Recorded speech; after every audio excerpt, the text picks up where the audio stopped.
গামোচাখনে 2,45,001 টকা ডাক মূল্যত ইতিমধ্যে হৈ গ'ল। হয়, এখন গামোচাৰ মূল্য 2,45,100 টকা আৰু এইখন বিক্ৰী হৈছে মঙলদৈ নিকটৱৰ্তী দাহি অজুনতলত। দেৱবস্ত্ৰ হিচাপে পৰিচিত এইখন গামোচা মুকলি কৰা দেখা গৈছে আৰু নিলামযোগে বিক্ৰী হৈছে আজি আৰু এইখন ক্ৰয় কৰিছে আৰু এইখন উন্মোচন কৰিছে নিউজ লাইফৰ কাৰ্যবাহী সম্পাদক লুইত নিদনে। আমি গামোচাখন দেখিছোঁ, এখন দেৱবস্ত্ৰ গামোচা। এই গামোচাখনৰ মূল্য হৈছে 2,45,001 টকা। উন্মোচন কৰিছে নিউজ লাইফৰ কাৰ্যবাহী নিউজ লাইফ। আপুনি উন্মোচন কৰিছে? হয়, এটা অনুষ্ঠানৰ সাক্ষী হ'লো আৰু ভাল লাগিলে, কাৰণ যি অৰ্জুনতল বিষ্ণু মন্দিৰত আজি দ্বাদশবাৰ বাবে এনেধৰণৰ অনুষ্ঠান হৈছে আৰু বিশেষকৈ এখন দেৱবসন। এই দেৱবসনখন যি ঘৰত ৰাখে প্ৰবাদ আছে যে তেখেতসকলৰ ঘৰত শান্তি সমৃদ্ধি সুখ হয় আৰু এই দেৱবসনখন নিবৰ কাৰণে অজস্ৰজনে চেষ্টা কৰে আৰু আজি তেখেতে 2,45,001 টকা দি যিটো দান বুলি ক'ব লাগিব, তেখেতৰ ঘৰলৈ অন্ততঃ শান্তি সমৃদ্ধিৰ কাৰণে যিটো বিশ্বাস সেইকাৰণে নিয়া হৈছে আৰু এই শুভ মুহূৰ্তত মই উপস্থিত আছিলোঁ। আৰু বিশেষকৈ মই কৈছোঁৱেই যে মনৰ যি অসায় অসন্তা সেইখিনি যদি আঁতৰি থাকে তেতিয়াহে জীৱনটো শান্তি হয়। গতিকে মই আশা কৰিছোঁ যে অৰ্জুন যি বিষ্ণু মন্দিৰত এই অনুষ্ঠানভাগি আয়োজন কৰা হৈছে প্ৰতি বছৰে হওক আৰু সকলো উদ্যোক্তাক মই ধন্যবাদ জনাইছোঁ। যিগৰাকী ব্যক্তিয়ে ক্ৰয় কৰিছে 2,45,001 টকা দি, তেখেত বিতুপন ডেকা, মই আপোনাৰ ওচৰলৈ আহিছোঁ। কিয় এখন গামোচা আপুনি ইমান মূল্য দি?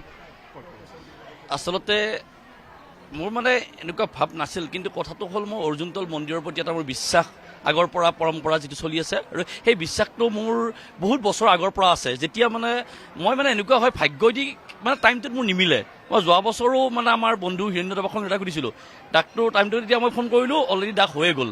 যোৱা বছৰো মই এটা মানে ভাৱ আছিল মনত, কিন্তু কথাটো হ'ল শক্তিটো নাছিল। অৱশ্যে ভাৱটো আছিল কিন্তু শক্তিটো নাছিল। অৱশ্যে যেতিয়া বুঢ়াগোসাঁই যাব লাগিব, যাৰ যেতিয়া সময়, মোৰ ঘৰত হয়তো যোৱাৰ সময় এই সময়টোৱে আছিল আৰু সেই বিশ্বাসটো আৰোগত কৰি আচলতে মই বহুত টকা পইচাৰ মানুহ নহয়। আপোনালোকে জানে মই সৰুৰ পৰা জীৱন সংঘাত কৰি ডাঙৰ দীঘল হোৱা মানুহ, গতিকে সকলোৱে মোৰ কথা জানে। কিন্তু মানে যিটো আপোনালোকৰ এটা প্ৰবাদ, মোৰ বিশ্বাস মোৰ ঘৰত এটা শালগ্ৰাম গোসাঁই আছে। গতিকে শালগ্ৰাম গোসাঁই আছে যেতিয়া মোৰ এটা বৰ ইচ্ছা আছিল এই শালগ্ৰাম গোসাঁইৰ লগত আমাৰ অৰ্জুনতল বুঢ়াগোসাঁইৰ দেৱবস্ত্ৰখন এটা ৰাখক।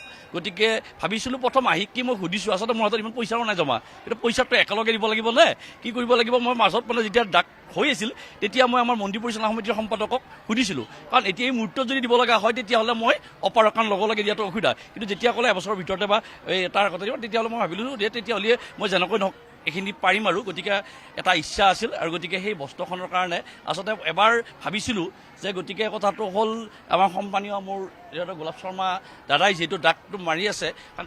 ধন্যবাদ জনাইছোঁ। এখন সাধাৰণ গামোচা, দেখাত সাধাৰণ গামোচা, কিন্তু এই গামোচাখনৰ মূল্য 2,45,001 টকা। এক উৎসৱমুখৰ পৰিৱেশ। ধন্যবাদ। আচলতে আমাৰ তিনিদিনীয়া বিষ্ণু মন্দিৰৰ বাৰ্ষিক ৰাজ্যসভা আৰু শ্ৰী শ্ৰী বিষ্ণু পূজাৰ এইটো মুখ্য আকৰ্ষণ দেৱবসন উন্মোচন আৰু ডাক অনুষ্ঠান। আজি মাননীয় লুইত নীলদণ্ডদেৱে এই গামোচাখন উন্মোচন কৰিলে আৰু আমি আশা কৰাৰ ধৰণেই এই গামোচাখনে 2,45,001 টকা ডাক মূল্যত ইতিমধ্যে হৈ গ'ল। বিশ্বাস আছে, বিশ্বাস মানে আমাৰ পৰম্পৰাগতভাৱে আমাৰ এই 1866 চনতে প্ৰতিষ্ঠা লাভ কৰা এই মন্দিৰটোত আমাৰ এই অঞ্চলৰ এটা লোকবিশ্বাস আছে যে এই গামোচাখন নিলে বা এই মন্দিৰটোৰ যিটো মাহাত্ম্য, এইটো বুঢ়াগোসাঁই গামোচাখন নিলে নিজে প্ৰতিষ্ঠা হয় বুলি এটা প্ৰবাদ আছে। এই গামোচাখন যাৰ মন্দিৰতে প্ৰতিষ্ঠা লাভ কৰিব, এই বুঢ়াগোসাঁই আমাৰ অৰ্জুনতল বুঢ়াগোসাঁই নিজে গৈ তাত প্ৰতিষ্ঠা লাভ কৰে আৰু বিভিন্ন বিপদ আপদৰ পৰা তেখেতে ৰক্ষা কৰে। আৰু ইতিমধ্যে পৰৱৰ্তী বৰ্ষসমূহত যিকেইগৰাকী সন্মানীয় ভক্তই গামোচাখন নিছে তেখেতসকলে সফল হৈছে। সেই সুবাদতেই এখেতেও আজি গামোচাখন কৰিবলৈ সক্ষম হ'ল। ধন্যবাদ।